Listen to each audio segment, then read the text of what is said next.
Magandang umaga mga kapatid. Si Ito po ang aking mensahe actually kahapon na po sa Kabanatuan. Ito ang na-assign po sa akin. Ako yung pinakauling nagsalita. Ito pinakauli actually. Transformed by grace. Living the new life in Christ. Yun po ang aking naging mensahe kahapon. So, minabuti ko po na ituro din po ito ngayong umaga. So, makikita natin yung biyaya. Ang ibig sabihin po ng biyaya, ito po ay isang bagay na maganda para sa atin na hindi tayo karapat-dapat. Yan ang biyaya.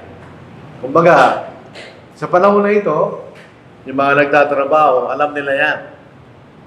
Yung po tinatawag lang 13-month bonus, yung bonus o 13-month, hindi mo pinagtrabahuhan yun. Yun ay binibigay ng kumpanya. So, isang biyaya yun. Yung sweldo, pinagtrabahuhan mo yun. Yung binigyan tayo ng batas, gumawa ng batas para sa kapakanan ng mga nagtatrabaho sa ganitong panahon, kahit hindi nila pinagtrabahuhan, ibinibigay. Yun ay isang biyaya. In other words, hindi mo karapatan yun, hindi ka na magtrabaho eh.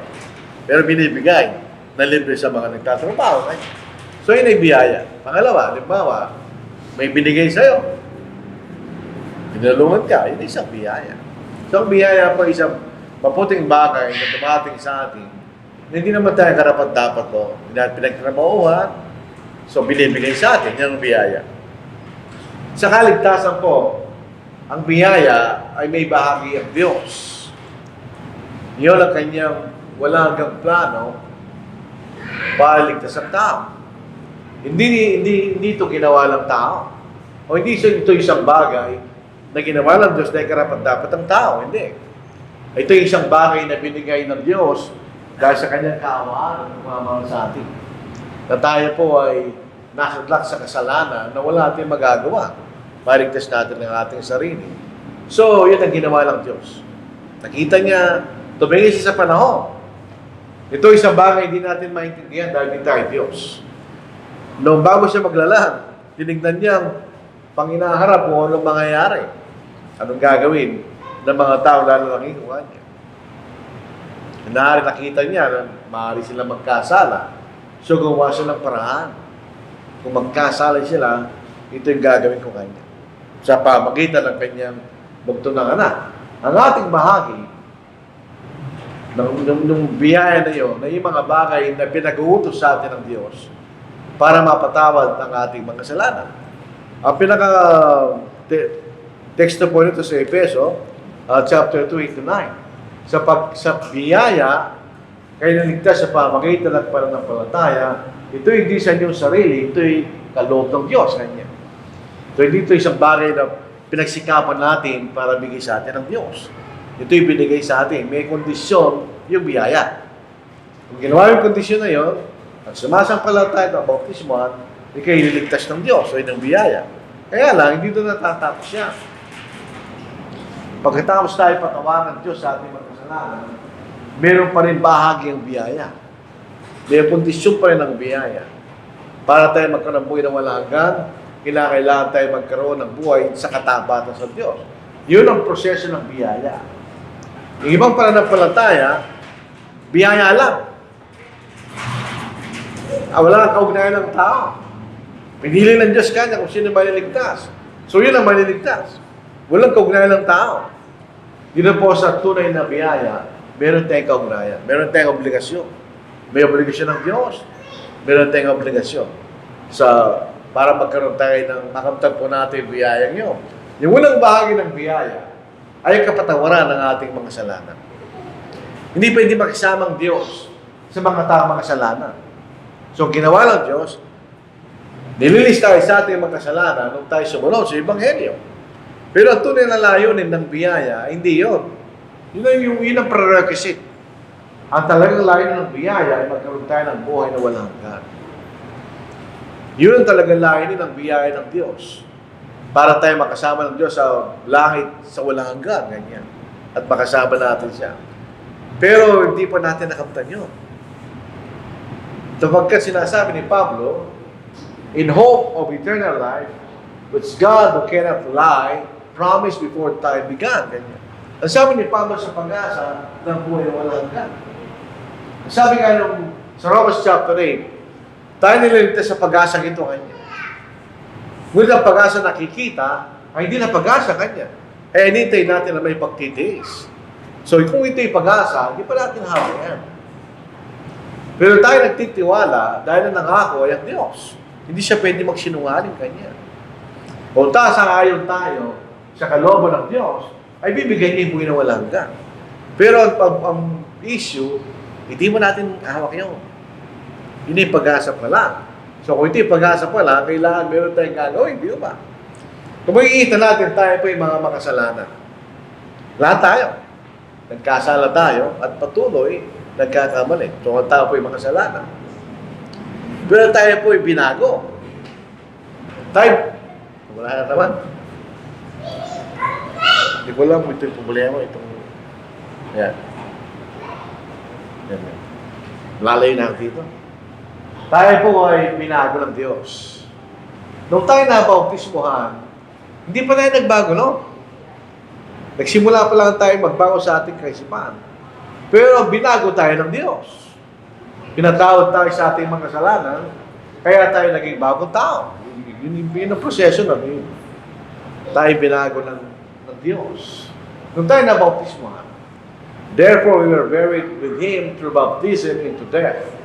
Yung patungo sa kamatayan na kung saan ang dugo ng Diyos, ng Panginoon ay nabuhos, that Jesus Christ was raised from the dead by the glory of the Father, even so also should walk in newness of life.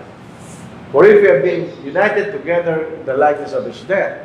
So nung tayo nabautismohan, yun ay kawangis ng kanyang kamatayan. Ngayon namatay sa atin. Certainly, we also shall be the likeness of His resurrection. Nung siya nabuhay na magkulay. So pag tayo nabautismo, parang ito pagkabuhay na magkulay sa isang panibagong tao kanya. Knowing this, that our old man was crucified with Him, that the body of sin might be done away with, that we should no longer be slaves of sin. So yung unang pagbabago, ginawa ng Panginoon, nung tayo nabautismohan, para tayo makalakad sa panibagong buhay. So pagkatapos tayo ginawang bagong tao ng Diyos, sa pamagitan ng pagsunod sa Ebanghelyo, doon tayo lalakad sa panibagong buhay ngayon.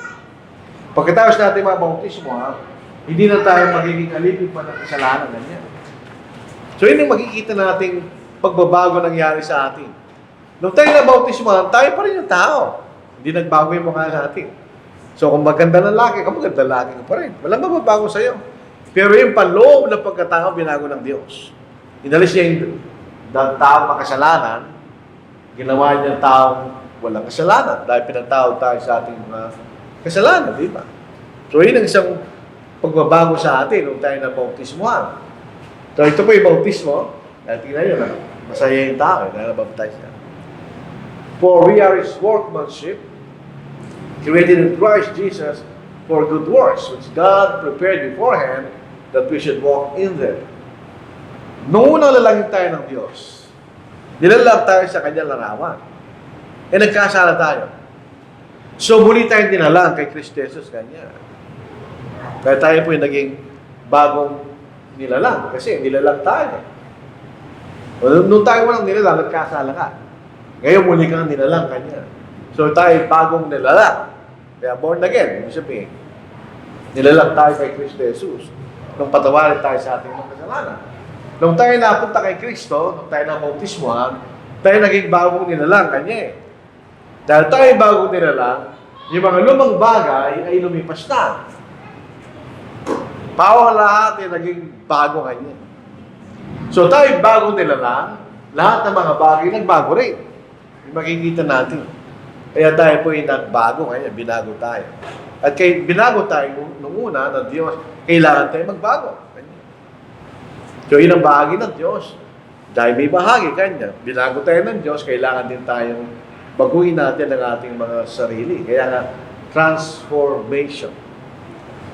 Ayun yung mga salita, interesting sila eh. Yung salitang trans, ang ibig sabihin niyan, changed.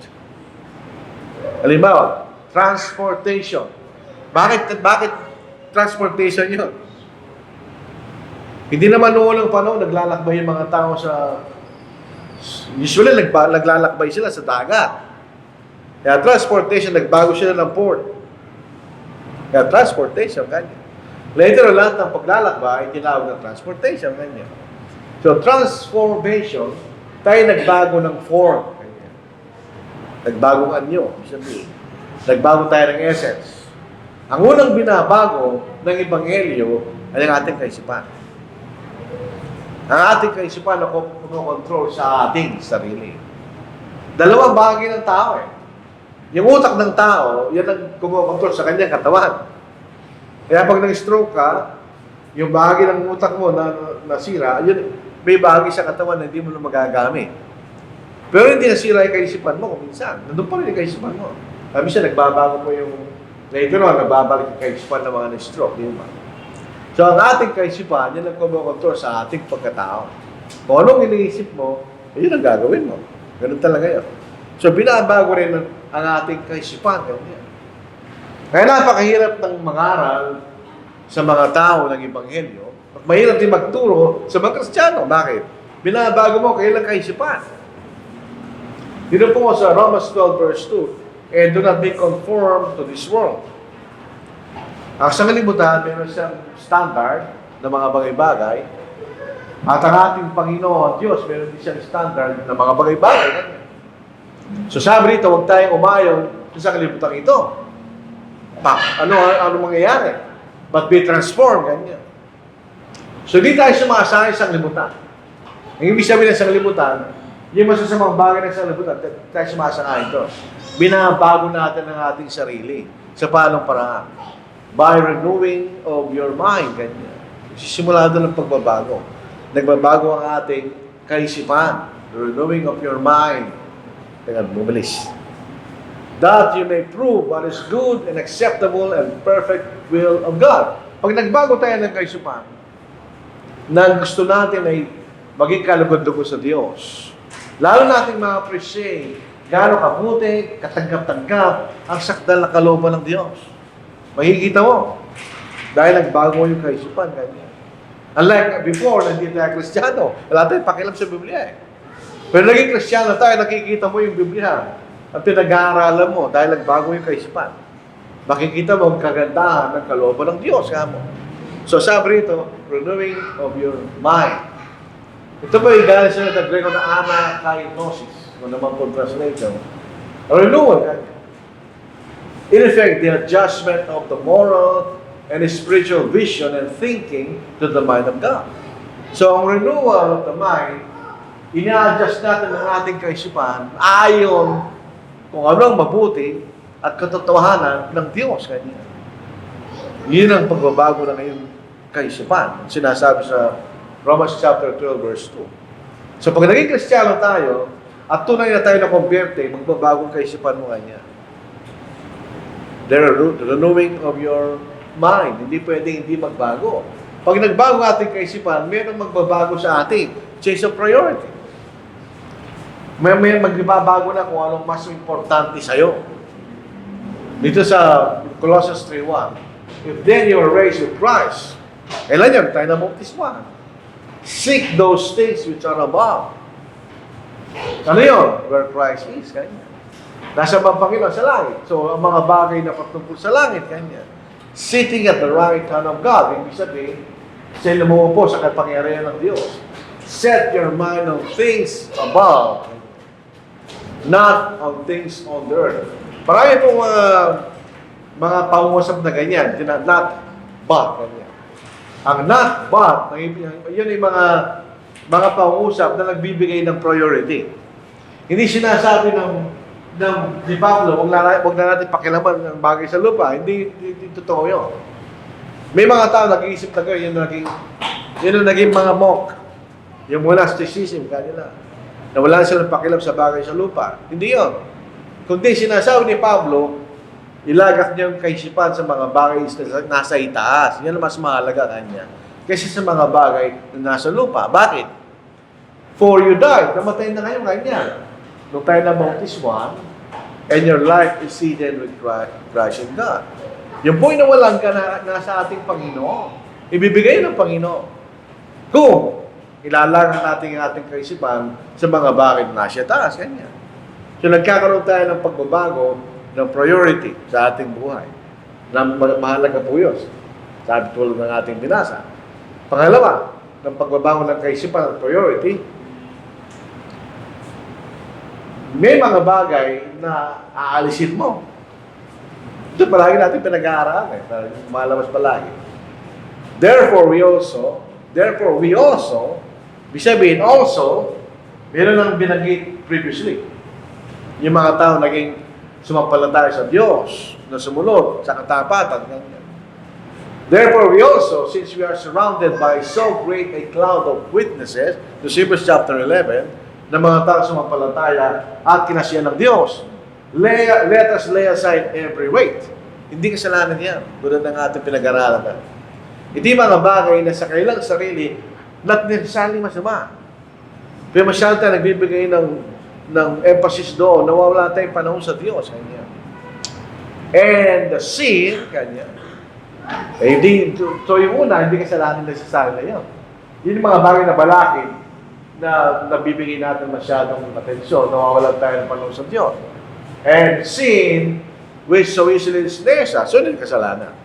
Tatanggalin natin yung dalawa. Let us run with endurance the race which that is set before us. Ang ating race, nagsimula na tayo ang bautismuhan. Kailan matatapos, pag namatay. So matagal na takbuhan yun. So ito yung long distance run, ganyan. Ako mahilig po ako manood ng sports, kahit hindi pa ako sports-minded. Alam ko lang sports, chess, sila alam ko. Pero na-appreciate yung sports. Pagka nagtatakbo ng long distance run, ano na dyan? Payat at mahabang paa. Kailangan ng resistance. Kung hindi mataba, hindi malaking katawan, hindi ka tatagal. Masyado kang bigat eh. So, ibig sabihin, sa spiritual na pagtakbo, ganun din. Inalis natin ang lahat ng bigat, ng bagad lang sa atin ngayon.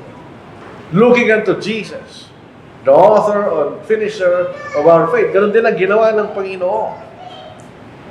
Who for the joy that was set before him endured the cross, despising the shame, and sat down at the right hand of the throne of God. Ito yung pinag-usapan ito ng kanyang Ama at ng Espiritu Santo. Nagalak siyang gawin. Nagalak siyang gawin niya yun. Although nahirapan din siya. Yun, namatay sa krus eh. Napunta sa kahihiyan. Eh. Pero ginawa pa rin niya para sa ating kaligtasan. So in the same manner, tayo ganun din. Magbago tayo ng priority. Naging priority tayo ng Panginoon. Iniwan niya langit, magkitulad sa atin. So ganun din ang priority natin. Ganyan. Tayo, matakbo natin yung ating takbo yung nasa ating hanapan. So meron change of priority. Ganun din po sa ating pagpapigay ng kahalagaan sa kayamanan sa lupa kanya. Don't lay up for yourselves treasures on earth. Ito rin po inatbag, pasinin natin. Where moth and rust destroy and where thieves break in and steal. Nung walang panahon, walang bangko, inilalagay sila ng lupa, tinatabunan kayamanan nila. But lay up for yourselves treasures in heaven, where neither moth nor rust destroys, and where thieves do not break in and steal, for where your treasure is, there your heart also will be also. Sa mga Kristiyano, balance yan. Wala nang problema yan na kayo magkaroon ng pag-aari.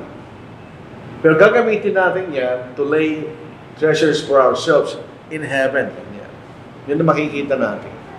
So, yung priority natin ay makaipon tayo ng kayamanan sa langit. So, change of priority. Makikita natin. Pag tayo nagbago ng ating kaisipan. A change of character. Yung ating kaisipan, binabago rin natin ang ating pagkatao. Binago na tayo ng Diyos eh.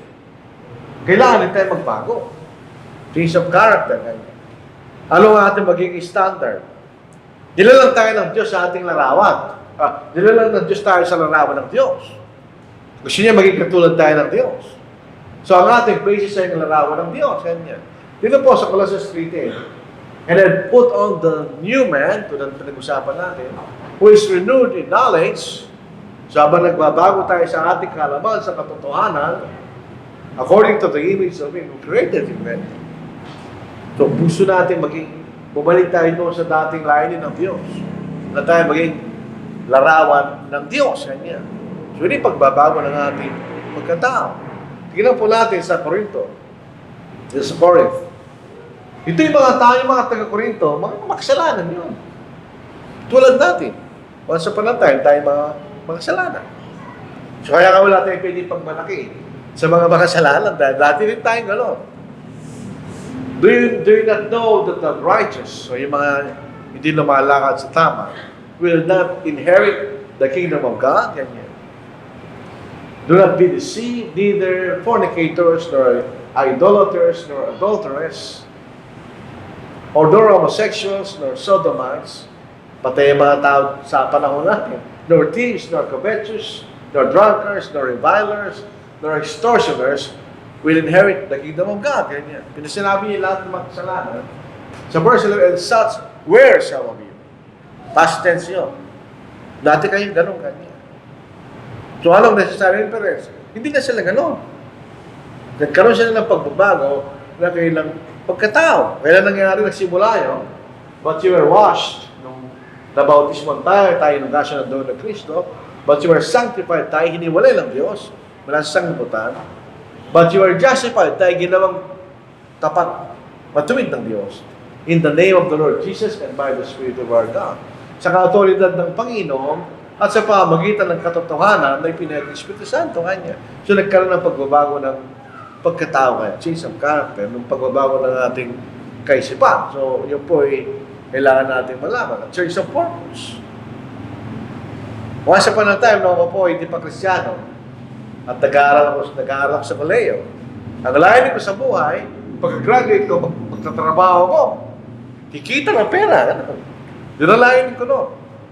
Eh, siyempre, estudyante ka eh. Lalo na panahon na yun na mahirap ang buhay. Pag ikaw ang panganay, maraming expectation sa'yo. Natutulong ka sa pamilya. Di ba gano'n yun? Iba na yung mga anak ngayon, pero yung mga anak noon, gano'n.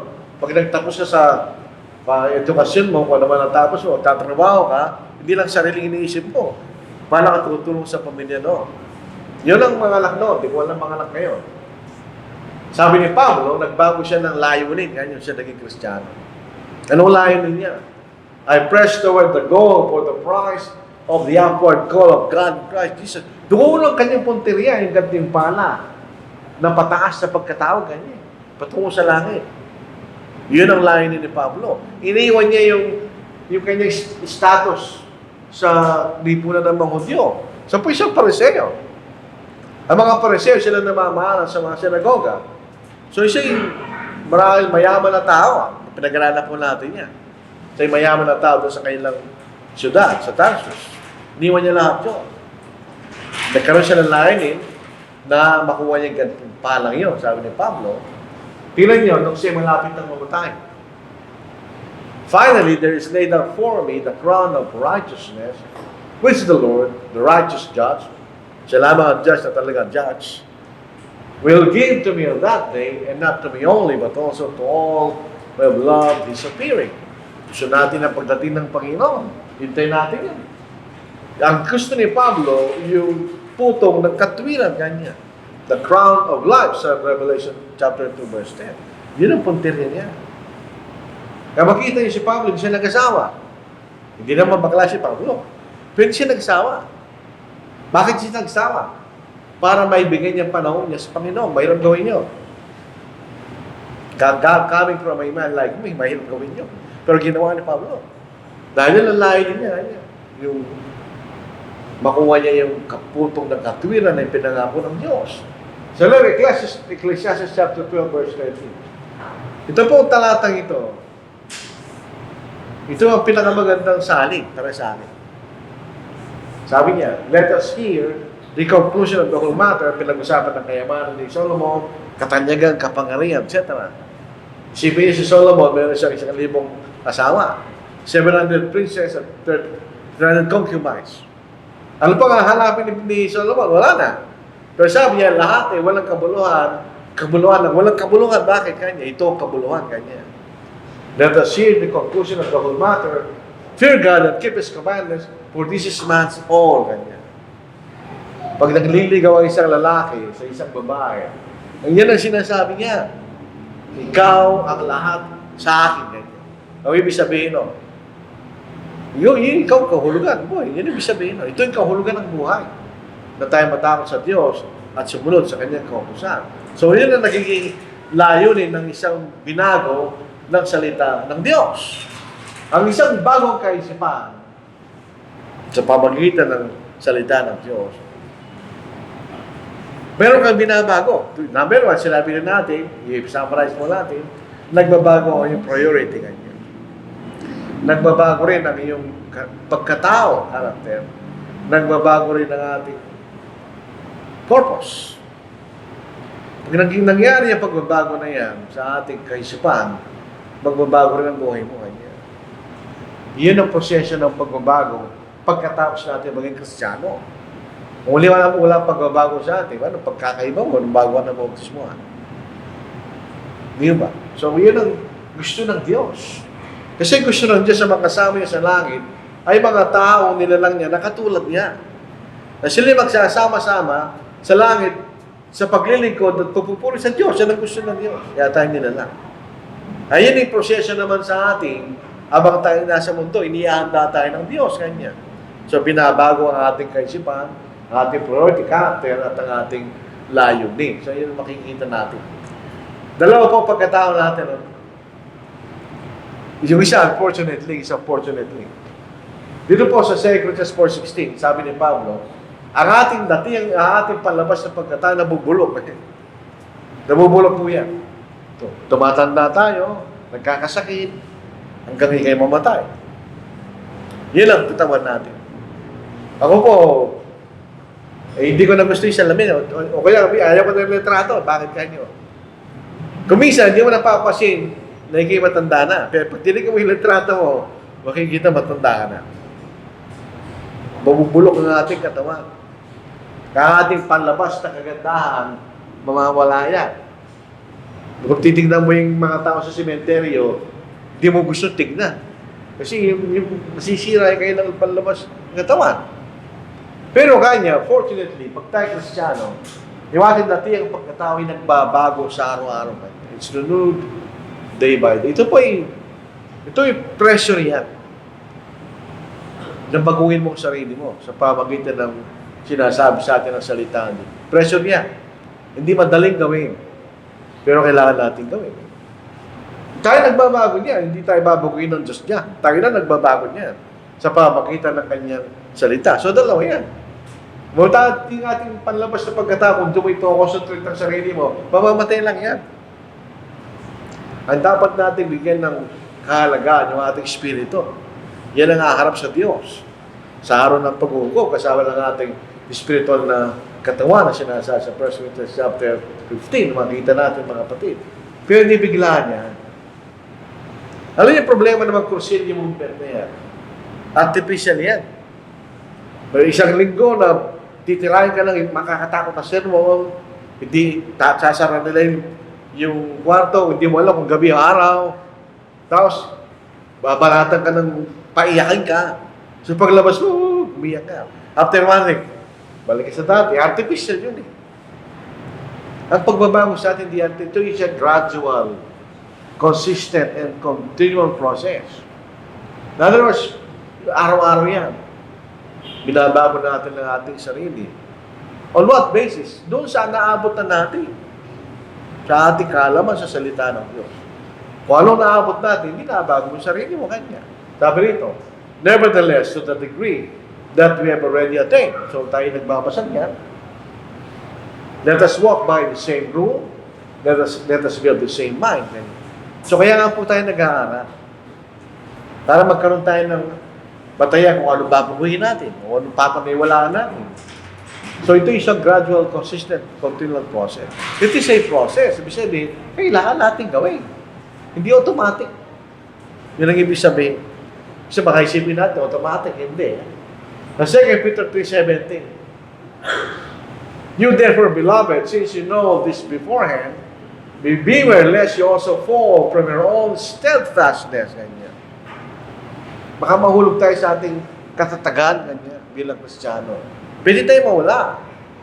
Being led away with the error of the wicked. Pwede tayo may influensya ng mali. Ganyan. But, grow in the grace and knowledge of our Lord Jesus Christ. To Him be the glory both now and forever. Amen. So, kailangan tayong lumago sa biyaya. Kanya, tingnan nyo. So, yung biyaya, lumalago yan.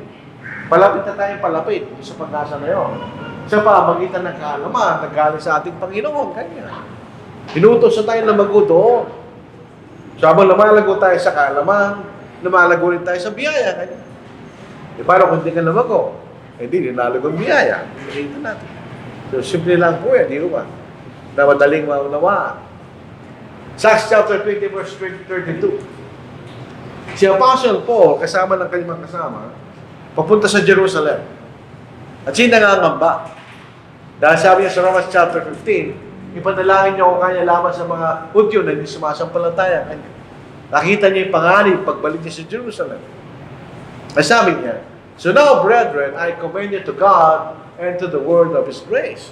Kanino sila pinagtatagubili ni Pablo? Sa Diyos at sa salita ng kanyang biyaya. Ano magagawa ng Diyos sa pamagitan ng kanyang salita? Which is able to build you up and give you an inheritance among all those who are sanctified. Yung nahiwalay ka kasalanan, kanya. Tingnan niyo ang proseso nyo. Build you up, kanya. And give you an inheritance. Kailan ibibigay sa atin yung ating mana? When you grow, di ba? So, yun ang magbibigay sa atin ng paglago. Yung ating pagmamahal sa Diyos at sa Kanyang salita. Yan lang. It is a firm determination. Ito po siguro ang kulang sa atin. Kasama na ako dyan, tayo lahat. The firm determination. Kung siyang ginagawa natin parang okay lang. Pero parang nag-aaral tayo kasi.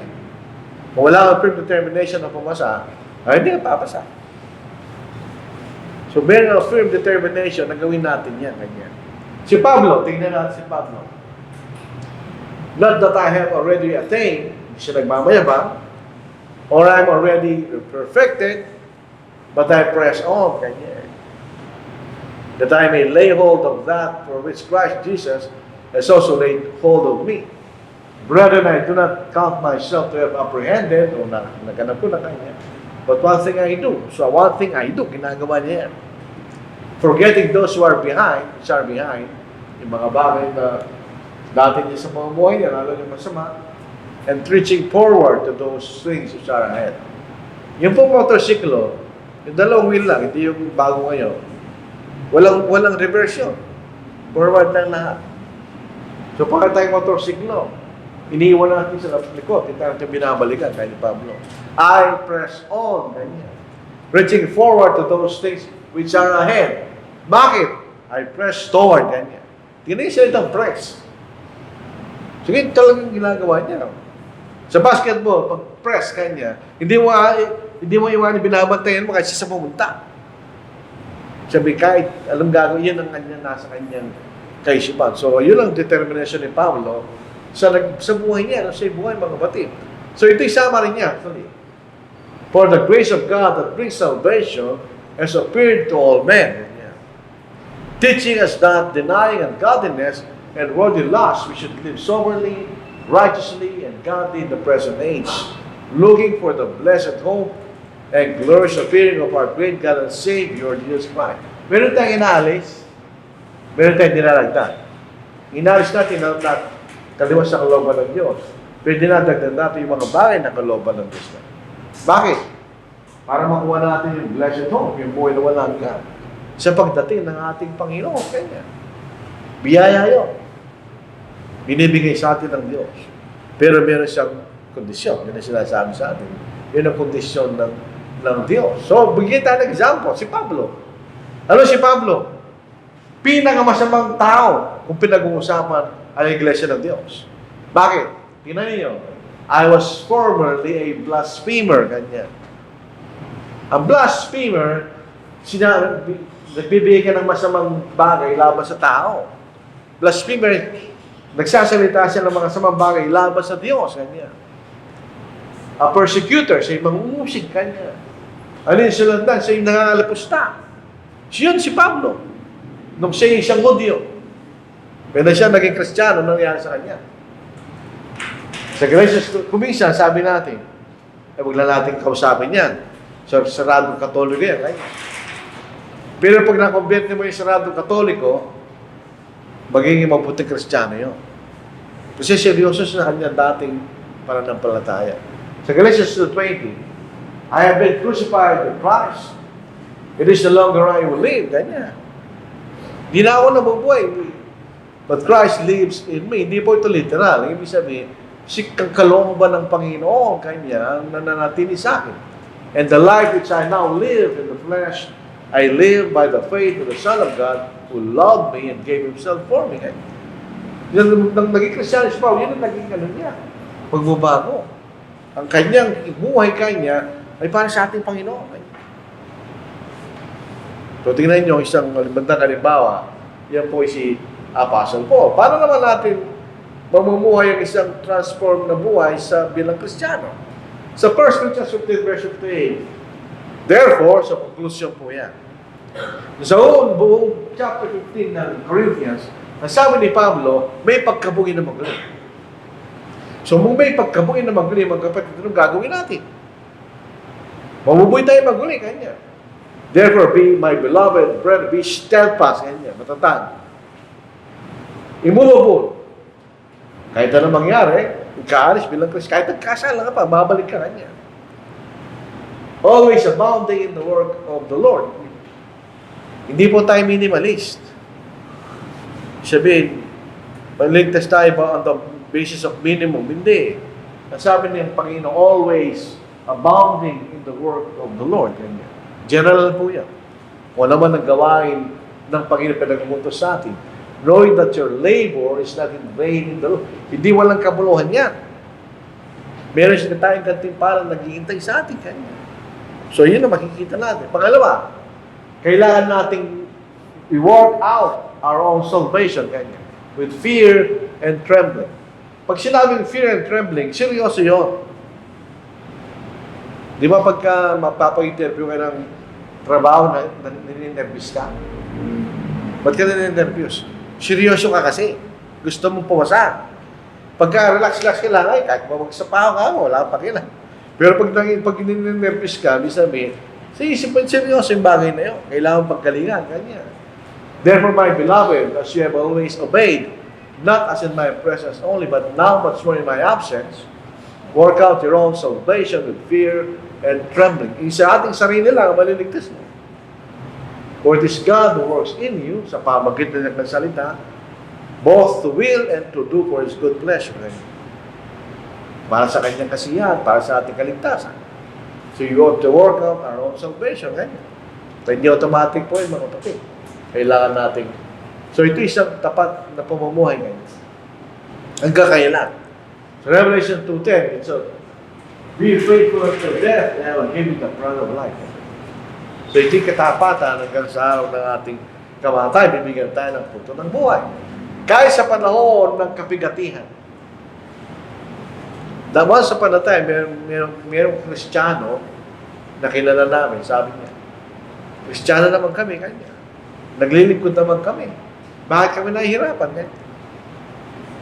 Sabi ko, nasa sa inyo yun. Kung anong ginagawa niyo. Hindi mo automatic na ang Diyos bibigyan ka ng biyaya, kailangan pa rin magtrabaho. Dami rin sa Romans 5:1. Therefore, having been justified by faith, we have peace or reconciliation with God through our Lord Jesus Christ, through whom also we have access by faith into this grace in which we stand. So meron tayong relasyon sa Diyos. Meron na tayo access sa Kanyang biyaya, Kanya. And rejoice in the hope of the glory of God. Yan pag-asa ng buhay na walang yan. Hindi lang yun, Kanya. And not only that, but they also glory in tribulations. Ito po isang prinsipyo na maganda na nakalimutan na natin. Tayo lahat, yung generation namin, tayo lahat dumaan sa, hindi naman siguro lahat, pero majority dumaan sa kahirapan. Yung pagdanas ng kahirapan, nagbibigay sa iyo ng bagay na maganda. Dahil danasan mo yung kahirapan na nagkakaroon ka ng determination na hindi magsikap para hindi mo na maranasan ng leon sa buhay mo. Na nagsikap ka, kanya. Ngayon, sa pag dumadanas tayo ng kahirapan, ito yung nagbibigay sa atin ng pagtitiis. Pag ikay nagtutun magtiis, ikay nagiging matatag, hindi ba? Perseverance, character kanya. And character, hope. Simple halimbawa lang, lagi narinig na rin yun, pag ikay estudyante, pag ikaw ay nagtiis, at nag-aaral ka sa iyong pag-aaral, at ikay magkakaroon ng exam, di ba mas matindi yung pag-asa mong pumasa? Paano yung balakbol? Maganda yung pag-asa yung pumagsak. So pagiging Kristiyano, ganoon din. Pag tayo po dumadanas ng kapigatihan, tayo nagtitiis, at naging matatag tayo sa ating pagiging Kristiyano, mas lumalapit tayo sa pag-asa na pinangako sa ating kanya. Yun ang isang bagay na tayo, na nasa sa ating kaisipan.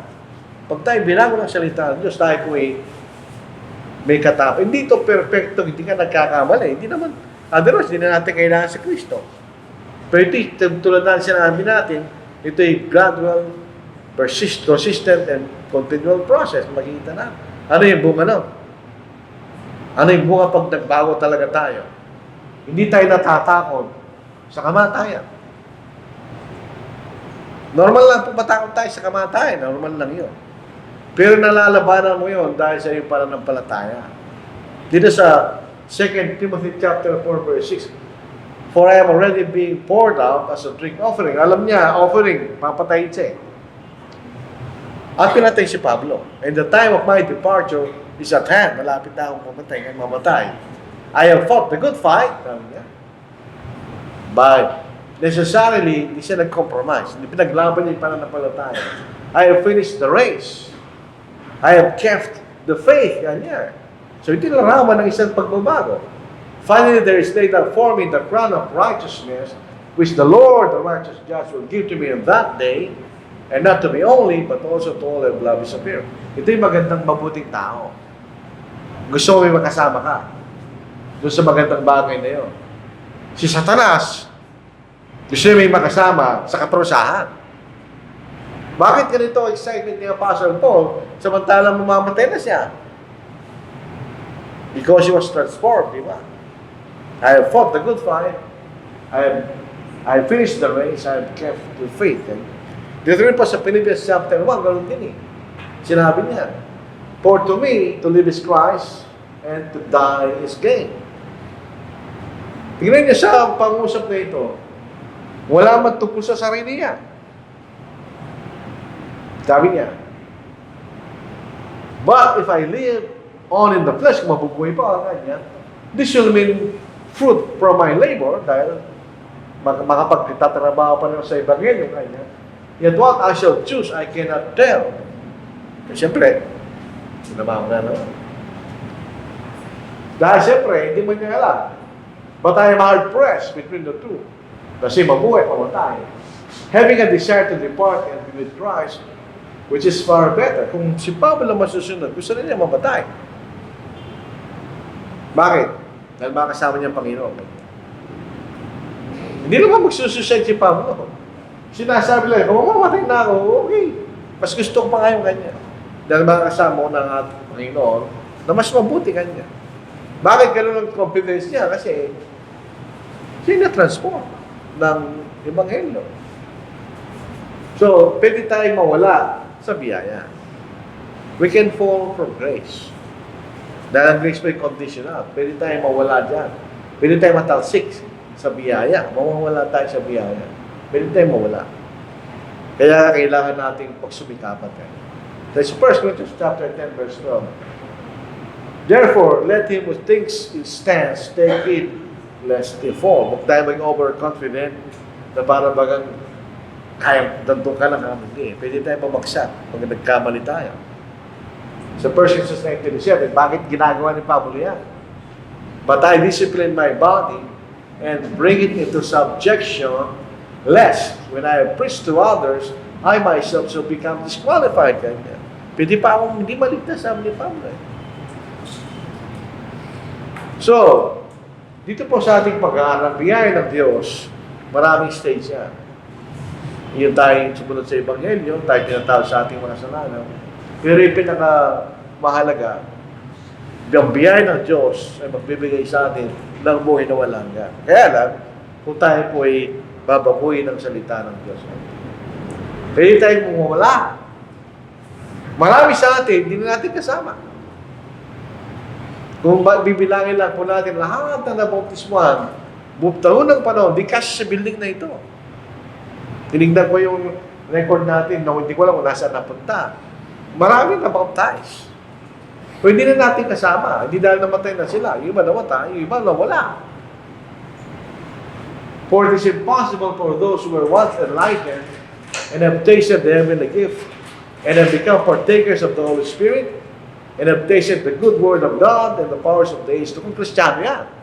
If they fall away, sila mismo umalis. To renew them again to repentance, since they crucify again for themselves the Son. Ano ba sasabihin mo sa kanya? Kung mismo siya umalis. Unless magbago kayo sa kanya at magbalik siya sa Diyos. But otherwise, hindi mo siya pwede mapagsisi. Umalis na siya. Pinili na niya yun na huwag na siya maging maglingkod sa Panginoon. So bilang pagtapos, ito po ang gusto natin kasi at ito na gusto ng Diyos. No, Panginoon po ipaalis na siya, malapit sa pamatay. Ito ang iniwan niya sa kanya mga alagad na pangako kanya. Let not your heart be troubled kasi paalis na siya. Alam niyo yung ang ating Panginoon ay pastol ng kanya mga alagad. Pag sa mga tupa na wala yung pastol, natatakot sila. You believe in God, believe also in me. Ito po ay isang sentence na nagsasabi sa atin, si Diyos. Tingnan nyo, believe in God, believe also in me. So, paano kayo naniniwala sa aking Ama, maniwala rin kayo sa aking Kanya. In my Father's house are many mansions. Yan ang gusto kong salita, mansion Kanya. Ito'y nagpapakita ng isang maganda, maluwang, magandang lugar. If it were not so, I would have told you, I go to prepare a place for you. And if I go and prepare a place for you, I will come again and receive you to myself, that where I am, there you may be also, and where I go, you know, and the way you know. Tandaan tayo sa langit. Alam natin ang daan. Yung daan ng Ebanghelyo, di ba? So, yun ang gusto ng Diyos. Ang biyaya ng Diyos, papunta diyan. Gusto niya lahat sana ng mga tao makasama ng Diyos sa wala hanggang sa langit. Unfortunately, hindi lahat ng tao gusto nila yan. Gusto natin makamtan yan, you have to be transformed sa salita ng Diyos. Magbago lang tayo. Lahat naman tayo. Proseso ng pagbabago hanggang hindi tayo mamatay. Ganoon naman tayo lahat. Wala naman pwede magsabi sa atin na katulad ni Pablo, saktan na ako. Wala naman gano'n. Pero ito yung proseso hanggang makarating tayo doon. So ito po ang ating mensahe po sa umaga po ito. Maraming salamat sa inyong pakikinig. Hindi ko alam gano'ng tagal yan. Alam niyo, yung sermon, hindi depende sa slides eh. Depende siya nagsasalita. So maraming salamat po, makapagin natin muli kay Brother Matthew.